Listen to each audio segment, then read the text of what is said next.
자, 메서드 리턴을 여러 가지 형태로 활용한 예시입니다. 천천히 한번 살펴볼게요. 자, 우선 ARR 배열에 87부터 100까지 5개의 요소가 저장이 되어 있고요. 자, 첫 번째 문제입니다. 4의 배수의 개수를 리턴해주는 메서드를 테스트 리턴 4 언더바 1에 생성을 해달래요. 그래서 이 리턴 4 객체를 테스트 1이라는 이름으로 생성을 하고 테스트 1에 카운트 멀티플 4라는 메서드를 만듭니다. 자, 그러면 우리가 ARR 배열에서 4의 배수의 개수를 리턴해주는 기능을 만들어야 되기 때문에 카운트 멀티플 4에 ARR을 전달을 합니다. 전달을 해요.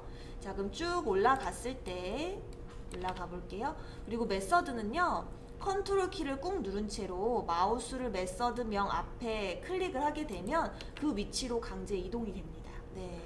그리고 우리 친구들이 이제 내가 만든 메서드를 볼 때도 있고 또는 다른 사용자가 만든 메서드를 볼 때가 있어요. 그때 메서드에 커서를 찍고 마우스를 오버하고 잠깐 기다리면 이처럼 메서드 앞에 리턴 타입이 나와요.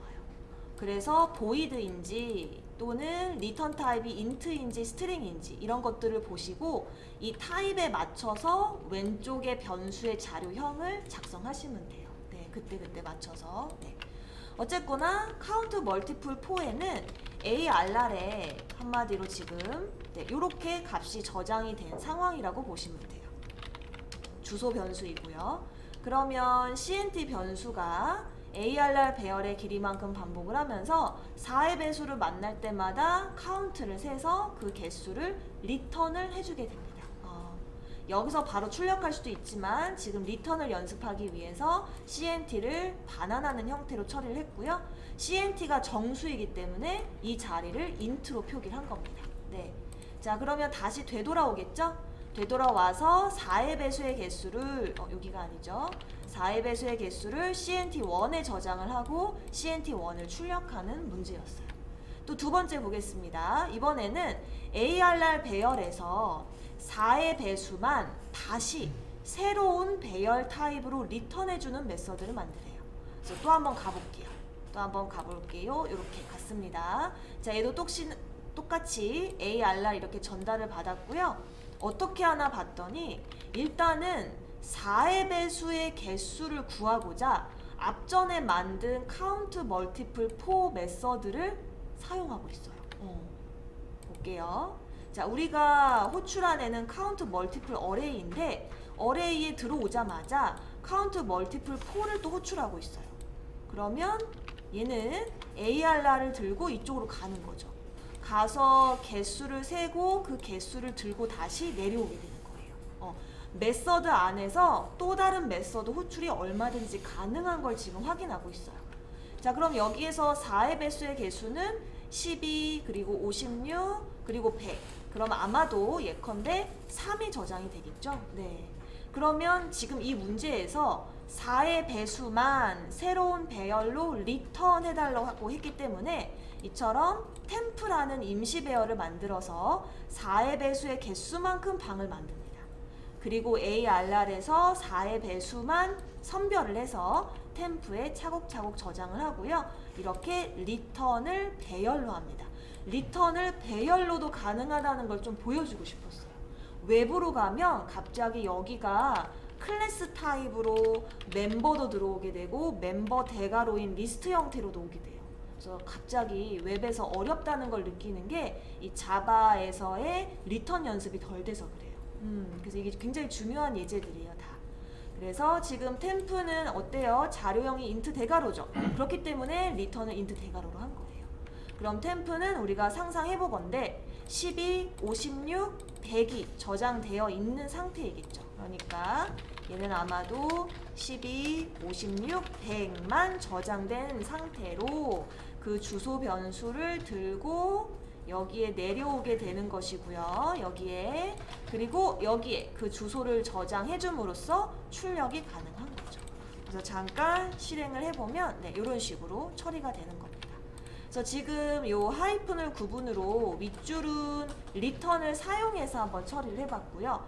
아랫줄은 리턴을 사용하지 않고 한번 해봤어요. 그러니까 정답은 없어요, 우리 친구들. 리턴을 언제 사용해야 되나요? 리턴이 꼭 필요한가요? 이런 질문 참 많이 받는데 기준이 없습니다. 둘 다 구현이 가능하기 때문에 그때그때 맞춰서 우리 친구들 임의로 해주시면 돼요. 자, 그럼 리턴을 안 쓴 사례를 볼게요. 아, 리턴을 안 쓴 사례는 어떻게 하나 봤더니 어쨌거나 그 데이터를 일회성으로 삭제해버리지 않는 이상은 어딘가에 저장을 해야 되니까 이렇게 클래스 영역에 리턴 때 필요했던 요소들을 변수로 선언을 해놨네요. 즉 예를 들면 이 CNT는 아까 문제 1에서 필요했던 4의 배수의 개수를 저장하기 위한 용도이고 RAR은 4의 배수만 저장한 새로운 배열을 저장하기 위한 수단인 거죠. 1번에서 리턴을 썼던 클래스들은 어차피 반환을 시켜주니까 직접적으로 클래스 내부에 저장할 필요가 없었어요. 그런데 이 return2 클래스는 반환을 하지 않기 때문에 내부적으로 보관을 해야지 계속 꺼내 쓸 수가 있어서 이렇게 클래스 영역에 변수를 쓴 겁니다. 그래서 실제로 여기 첫 번째 예제는 CNT, 즉 여기 클래스 영역에 있는 부분에다가 저장을 하고 있고요. 그럼 예컨대 얘는 분명 카운트 멀티플 4를 호출하게 되면 3으로 초기화가 되어 있을 거고 RAR은 12, 56, 100이 저장된 상태가 될 겁니다.